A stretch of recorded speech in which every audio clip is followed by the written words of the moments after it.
Good afternoon, YouTube. It's me, Charles. It's about, well, it's exactly 1:38 in the afternoon on the 27th of March.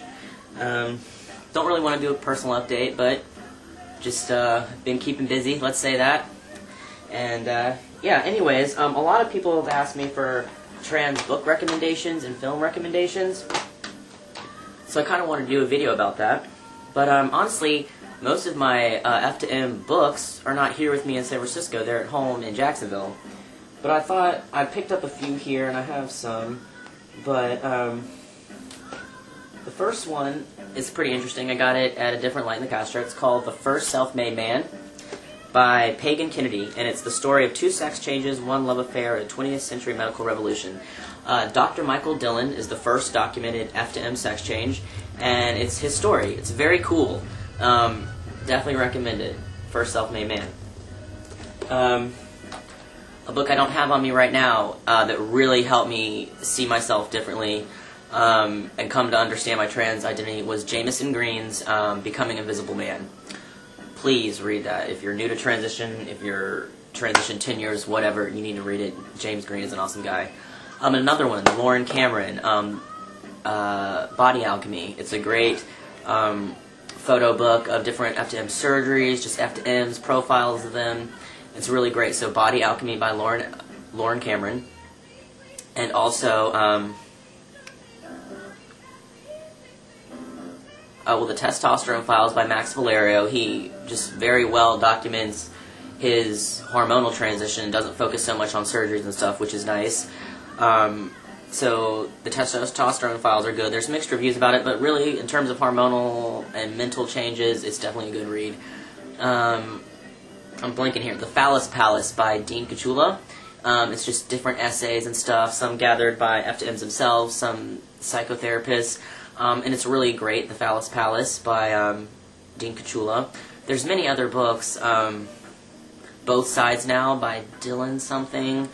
There's one by Jason Cromwell. There's a sociological perspective of F2Ms, huge thick book by Aaron Dever, but his name was then Holly Dever. You can get that at most university libraries. That's where I found the copy of it. But this is not necessarily an FTM book, but it's been well talked about in the trans community. Self-Made Man by Nora Vincent. This woman, passes a man for a year in different places like a monastery, different work settings, and writes about it. Definitely not like a transsexual view, but interesting nonetheless to see her opinion, how she's treated. A lot of it I didn't agree with, didn't add up. A lot of it outright pissed me off, but nonetheless interesting to read. To read of her experience. This should be in every trans person's library. Gender Outlaw by Kate Bornstein. Look, and she inscribed it to me. It says, "Dearest Charles, I couldn't be prouder. I look forward to the world you're going to build. Big love and respect, Aunt Kate." So that was really sweet. She met me. She's seen some of my film work, and she was just so positive in talking to me. So I don't even realize she wrote that. I couldn't be prouder. That's really means a lot to me coming from Kate Bornstein. But she's amazing. This book is great just to get a grasp of gender theory, queer theory. It's really great. And Kate Bornstein is just a really amazing trans woman who has just fought so much for our community. So Gender Outlaw. In terms of M to F books, I also have read two by Jenny Finney Boylan and had the pleasure of meeting with her a few times at Southern Comfort, able to give her my documentary and have her discuss it. She actually, I was able to get in touch with her through a literary site, and I said, I was the guy from Southern Comfort, and also I gave her some links to my blogs after reading one of her books and my thoughts on it. And she loved it, and she actually started linking it to one of her sites, and it's kind of cool to see my videos being linked to Jenny's site. But she's very cool, and her most well-known book is called She's Not There, A Life in Two Genders, and it's just about her transformation from male to female, and she just writes so eloquently. She's an English professor at a college in Maine. She's amazing. You can tell she has, an English background. I love reading her writing, and even my 88-year-old grandmother read it and loved it and understood me so much more. She's like, "Oh, she's so beautiful," and she loved it, loved the trans book. I love that I can give my grandma a trans book and she just reads it like it's nothing, and, she's like, "I saw a lot of you in that." But, so She's Not There by Jenny Finney Boylan. or Jennifer Finney Boylan. And also, her newest one came out last January. It's called I'm Looking Through You, and it's about being haunted, and specifically as a transgender person, how we're haunted by our past, not necessarily by ghosts, but, you know, the ghosts of who we once were. So it's a very interesting concept of being haunted as a trans person, and she also was literally haunted by a ghost in her old mansion. So definitely check it out. I'm Looking Through You. Just a wonderful woman, great sense of humor. That's all I can think about for the books right now. I'm sure more will come to me. But for films,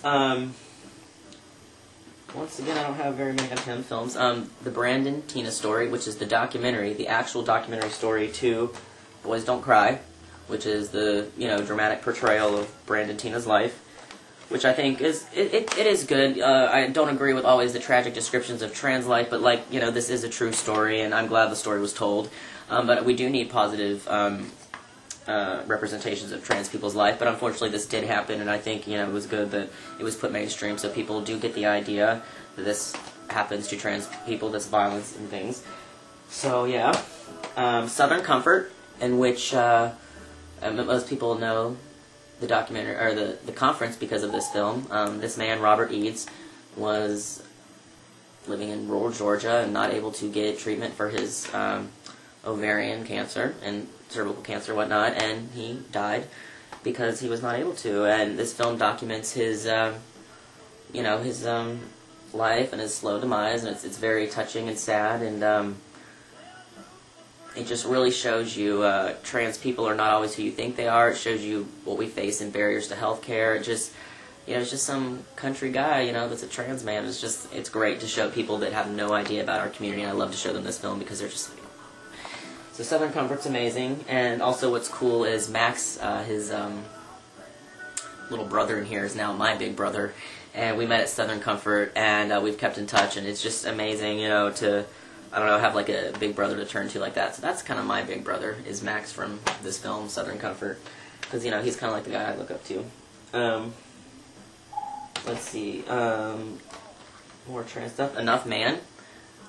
This is kind of like a F2M porn documentary. It shows all kinds of F2M sex, whether it be with straight women, other F2Ms, gay men, whatever. It's there, and it's great to see it. So it's part documentary, part porn. It's great. It's called Enough Man, filmed by Luke Woodward. He's a local San Fran trans man. Also, this is pretty old, but it's one of the first FTM documentaries ever produced. It cost me $45, but it's called You Don't Know Dick, Courageous Hearts of Transsexual Men. It features a lot of well-known transsexual men today, including Lauren Cameron, let's see, they don't say, Lauren Cameron, Steve Dane, no, that's not Steve Dane, what is the police officer's name?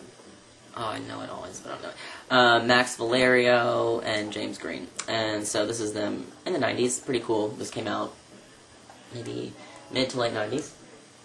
It's kind of expensive, so I don't usually pay $45 for a documentary.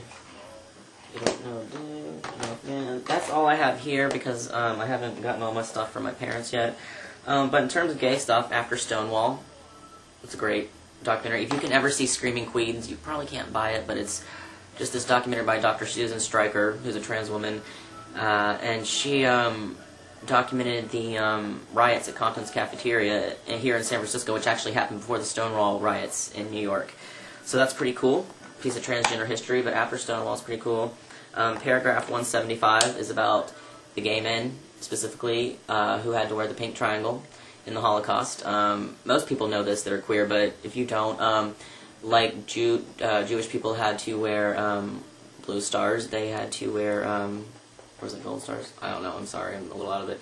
But they had to wear pink stars to signify they were homosexuals, so that's where that pink triangle comes from now. That symbol of reclamation for us is actually was used to denote homosexual in the Holocaust. And also, oh, I don't have it here, but there is actually a book a man wrote about, it's really one of the only accounts of a homosexual man in the concentration camps, but it is amazing, and I think it's called The Men with the Pink Triangle, but I'm not sure. But that's all I can think of for books. I'm sorry I don't have most of them to show you. And also, if you just want to read about masculinity in different cultures and things, which really helped me kind of come to terms with different types of masculinity, my own kind of trans masculinity, is Manhood in the Making, Cultural Concepts of Masculinity by David Gilmour. It's not totally an easy read.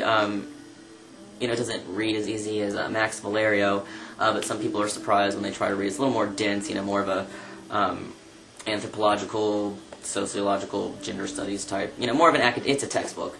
So I got it as a textbook, but so it's not as easy to get through as some of She's Not There and stuff. But if you're more into the academic side, it's cool. So yeah, hope that helped and gave you some ideas. All right, later guys.